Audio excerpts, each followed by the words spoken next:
Hey everyone, we are working to hit 1,000 subscribers and I need your help to get there. If you enjoy the content, please hit that subscribe button right now. Pay close attention, because what just happened didn't come from a leaked locker room source, it didn't come from a blogger running interference for his favorite player, it didn't come from the fan base already riding hard for their guy. It came from the panel, the same panel that spent months pumping the brakes on Shedeur Deion every single time his name entered a serious conversation.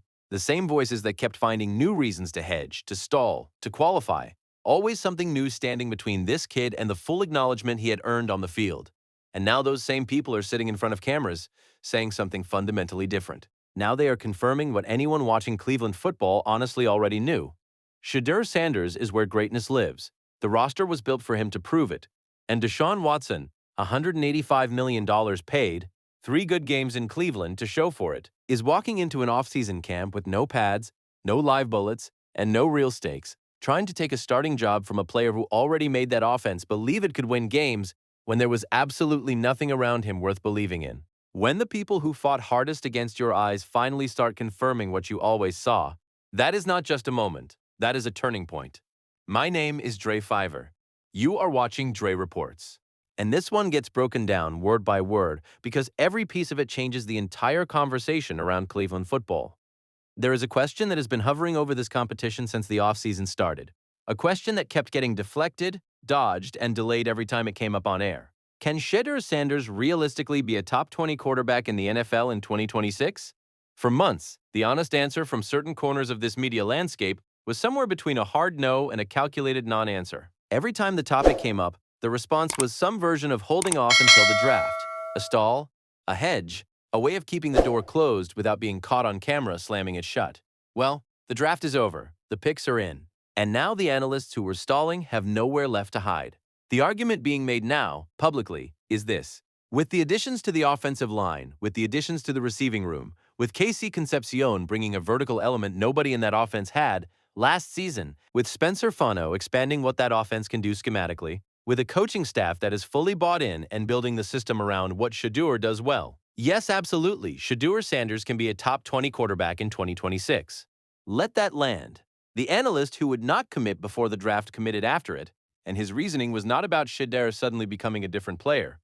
It was about the environment finally being built to let him show what he already is. That distinction matters more than most people are giving it credit for. The Browns did not make soft investments this offseason. They did not patch a couple of holes and hope for the best.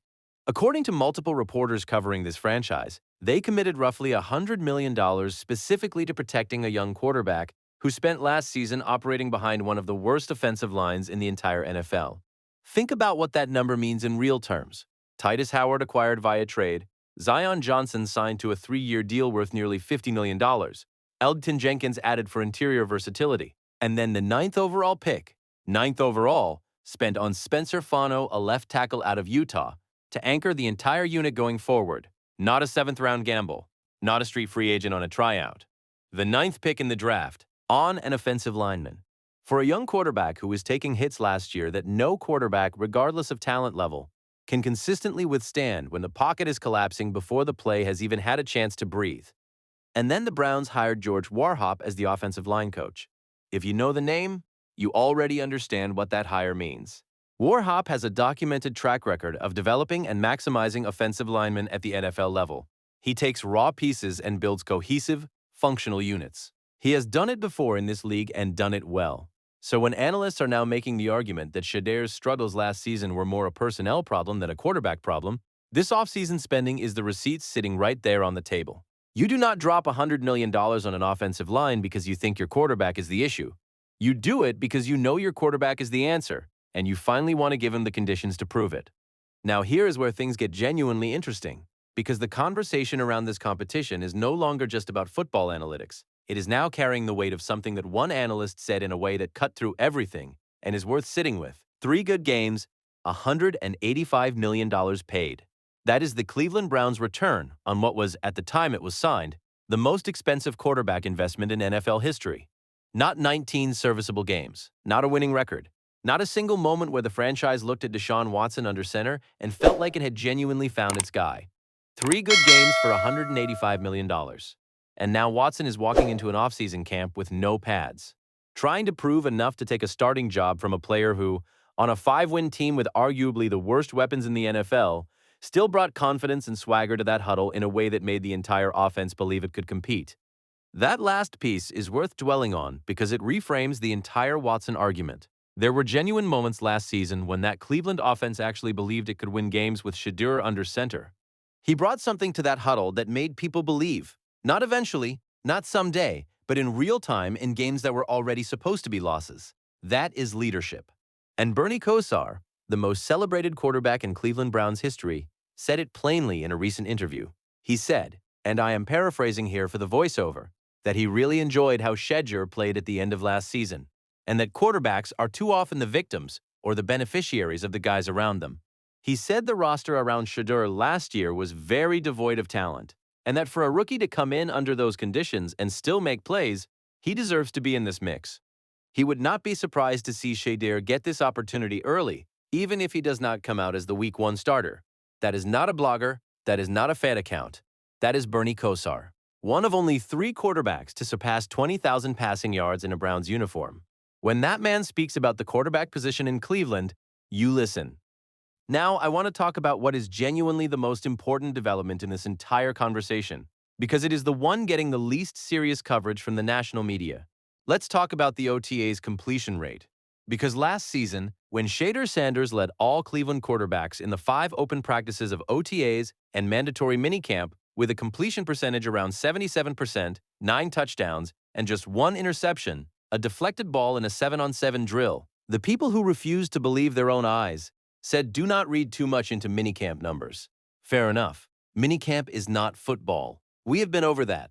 But here is what that number actually tells you in context. Every other quarterback in that room, veterans with more experience, more reps, more system familiarity, completed passes at a significantly lower rate. The guy who supposedly does not know how to watch film, does not know how to read defenses, had to be taught how to study tape.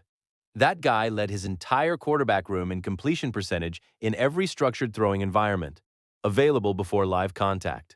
That does not prove he is a franchise quarterback, but it absolutely proves the narrative being sold about him has no foundation in reality. And this year? This year, Shedeur is walking into OTAs with a rebuilt offensive line in front of him, real receivers on the outside, a head coach who is publicly and repeatedly invested in his development, and a system that Todd Monken himself has described as being designed to let Shedeur play fast. The Athletic's Zach Jackson put it bluntly when discussing the competition. One of the reasons the Browns do not live in an ideal world is because 4 years ago they made what he called the worst trade in the history of the NFL, and that player is still on the team because you cannot cut him. That is not spin. That is a reporter with credibility inside the building, saying in plain language that the Watson situation is not a football decision. It is a financial and organizational politics situation. And the question Dre Reports is putting on the table is the one that cuts through all of it. If this competition is genuine, if it is truly performance-based, then what we already know about Shedeur Sanders gives us every reason to believe he wins it. Let me address the condition that was attached to the endorsement, because I think it actually reveals something more interesting about where Shedeur's game is than it does about any ceiling or limitation. The note being raised by analysts is simple. Shedeur has to take the layups. In quarterback terms, that means when the easy completion is available, the 5-yard out on 3rd and 4, the simple check down that moves the chains and keeps the drive alive, he has to take it. He cannot always be hunting for the spectacular when the smart play is the disciplined one. He has to show the coaching staff that he trusts the system even in the moments where the system is asking him to be boring instead of explosive. Now, some people hear that and immediately treat it as a knock, but sit with it for a second and it reads completely differently. The reason great quarterbacks sometimes skip the layup is because they believe they can do something better. That impulse is actually a trait of elite competitors. The only problem is in the execution. Knowing when to let the spectacular go and be great in the ordinary moment is a developmental step.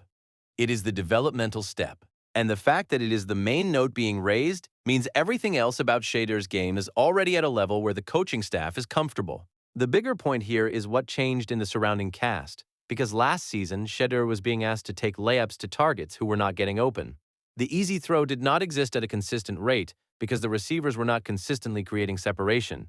That context is fundamentally different this year.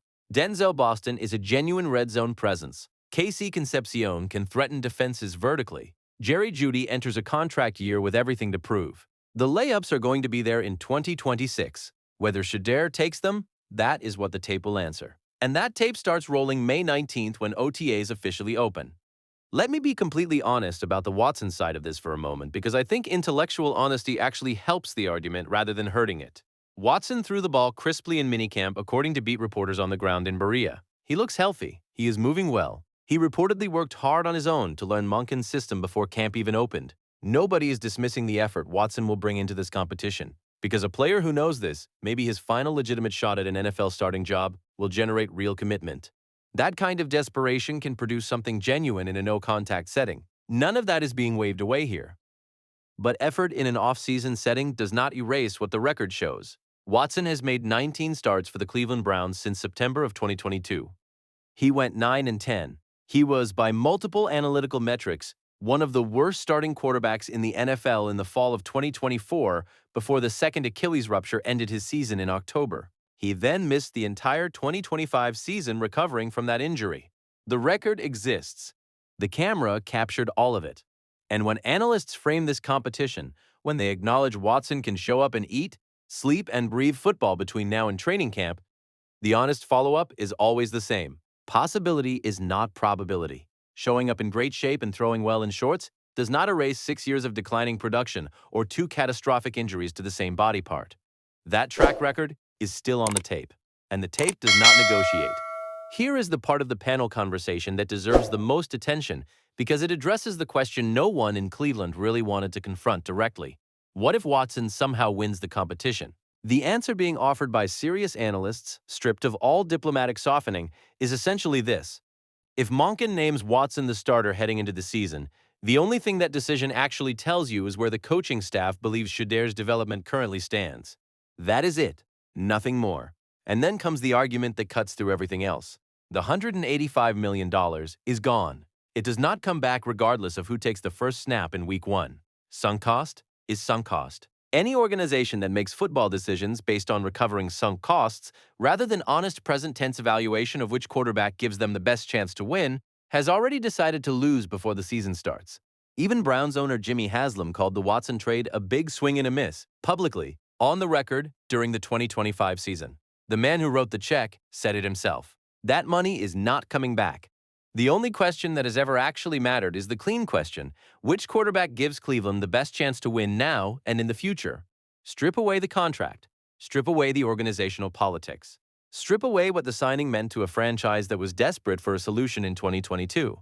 Just ask the clean question and follow where the evidence goes. And the evidence has been pointing in the same direction for months. Sanders led his quarterback room in completion percentage during the only competitive throwing environment that existed before OTAs. Sanders is the player who brought swagger to a huddle with the worst weapons in football around him. Sanders is the player Kevin Stefanski, the man who spent an entire season managing him at arm's length, went on a national podcast after leaving Cleveland and said he loved coaching. Sanders is the player Bernie Kosar is backing. Sanders is the player the organization built a $100 million offensive line for and spent 2 top 40 picks on receivers to arm. And Sanders is the player who, when the national narrative started turning against him this offseason, posted a message on social media about not giving power to other people's opinions, walking in his purpose, and keeping God at the center. Not panic, not deflection. Clarity. The roster has been assembled. The weapons are real. The line is rebuilt. The head coach is invested. The competition is officially underway as OTAs open on May 19th. Everything that was broken around Shedeur Sanders last season has been addressed with a kind of resource commitment that only happens when an organization has already made its decision in the room, and the public announcement is the formality that follows. The tape is about to play, and the quarterback who already proved he could run that huddle with nothing around him is now about to find out what he can do with everything around him. Cleveland has been waiting for this, and from every angle available, the organizational investment, the coaching commitment, the panel's own reversed position, everything says the wait is about to be worth it. The Watson argument is not just fading, it is closing. The only thing left now is the tape. And the tape does not lie. If you made it to the end of this, you already know what to do. Smash the like button right now and drop your thoughts in the comments. Is the Watson chapter in Cleveland officially closed? How far does this Browns offense go once Shedeur finally gets the environment that matches what has always been inside him? Let me know. Subscribe to Dre Fiverr and Dre Reports if you are not already on the team. Every development in this story breaks here first. See you on the next one. Peace.